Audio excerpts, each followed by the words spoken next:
Et je m'étonne que dans une enceinte démocratique, d'aucuns estiment qu'il s'agit de quitter la salle. Lorsqu'un ministre se déplace, les moyens de la République, c'est-à-dire les moyens qui appartiennent à la nation tout entière, sont mis à sa disposition. Il devrait, dans ces conditions, se faire un devoir de laisser de côté toute attitude qui conduirait à privilégier les représentants d'une chambre plus qu'une autre, ou pire, à faire en sorte que sa famille politique soit favorisée. Alors que les déplacements se multiplient, les modalités de l'organisation de ceux-ci laissent désormais songeurs. Ainsi, les préfets précisent par écrit que dorénavant, compte tenu des conditions sanitaires et du maintien des gestes barrières, il avait été fait le choix qu'un député représenterait l'ensemble des parlementaires, députés et sénateurs, toutes tendances politiques confondues. C'est pour le moins restrictif.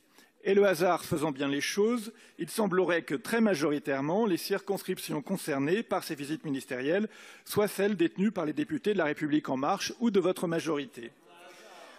Madame la ministre, cette situation, je l'ai personnellement vécue lors de la visite de messieurs Riester et Lemoine, venus à Orléans pour rencontrer les professionnels de la culture et du tourisme. Et à nouveau, lors d'une visite ministérielle ce matin même à la base aérienne de Brissy. Évincer la représentation nationale n'est pas propre à mon département. Mes collègues de Saône-et-Loire, des Yvelines, de Haute-Garonne, de l'Oise et d'autres départements ont ces derniers jours vécu exactement la même situation.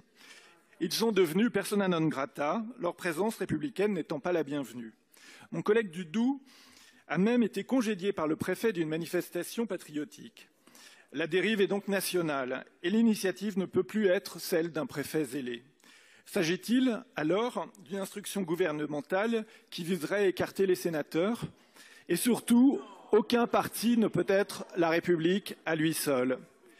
Pensez-vous, Madame la Ministre, qu'il est légitime de privilégier les députés, la plupart du temps de votre majorité, jusqu'à décider qu'à eux seuls, ils représentent toute sensibilité et qu'à eux seuls, ils représentent à la fois l'Assemblée nationale et le Sénat? Merci pour votre question qui va me permettre d'éclaircir les choses en matière de déplacement de membres du gouvernement.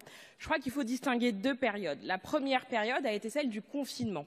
Durant cette période, les déplacements ministériels ont été évidemment réduits au strict nécessaire, vous l'avez sans doute vous-même constaté, et nous avons eu effectivement des consignes nationales permettant de réduire à la fois au maximum les délégations ministérielles, mais également les délégations qui pouvaient accueillir les ministres sur place, à l'exception parfois d'élus dont la fonction, par exemple siéger au conseil d'administration d'un établissement, rendait obligatoire leur présence au cours du déplacement. Cela se comprend aisément compte tenu de la situation particulière que nous vivions.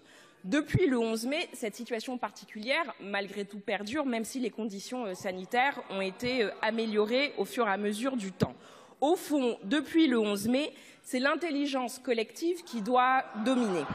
Nous devons nous imposer, en tant que ministres, les mêmes conditions que celles qui sont imposées en matière sanitaire à l'ensemble des Français. La distanciation physique, le respect des gestes barrières. Il y a donc, à chaque déplacement ministériel, un regard qui est posé sur la nature du déplacement, les endroits où ce déplacement a lieu. Est-ce que c'est à l'intérieur? Est-ce que c'est à l'extérieur? Est-ce qu'il y a matière à pouvoir avoir un grand nombre de personnes autour du ministre? L'application stricte des mesures barrières, des gestes de distanciation et des gestes barrières doit être notre priorité pour que ces déplacements ministériels puissent se dérouler dans de bonnes conditions. Je conçois aisément, monsieur le sénateur, qu'il soit parfois difficile de comprendre ces situations, qu'il puisse y avoir des frustrations, de l'incompréhension, mais je crois qu'il ne faut là y voir absolument aucune malice politique ni aucun privilège qui soit adressé à qui que ce soit. Et je m'étonne que dans une enceinte démocratique, d'aucuns estiment qu'il s'agit de quitter la salle.